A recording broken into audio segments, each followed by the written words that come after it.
এরপর এরপর সত্যি আমি আর কাউকে ভালোবাসতে পারিনি। আর কারোর জন্য কোনো ফিলিংস আসেনি আমার, বরং কাউকে দেখলে প্রতিবার মনে হয় তোমার মতো কেউ নাই, তোমার মতো কেউ হতেও পারবে না।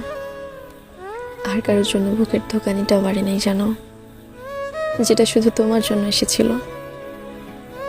প্রতিদিন কত কি চেঞ্জ আসে দুনিয়ায়, অথচ বছরের পর বছর আমার ওই একটা মানুষের জন্য ফিলিংস সেমই রয়ে গেল, চেঞ্জ আর হলো না। আমরা বাঁচি কয়দিন বলো তো? এই ছোট্ট একটা জীবনে বেশি কিছু চাওয়ার নাই। তোমাকে চাইলাম, সেইটাও পাইলাম না। এটার চেয়ে বড় অপ্রাপ্তি আর কিচ্ছু নাই, বুঝছো? খুব করে চাওয়া জিনিস না পাইলে সব খালি খালি লাগে, আমার সব খালি খালি লাগে, কারণ খুব করে চাওয়া তোমাকে আমি পাইনি। এই জীবনে এই আফসোস আমার যাবে না, কারণ তোমার মতো কেউ নাই, তোমার মতো কেউ হবেও না।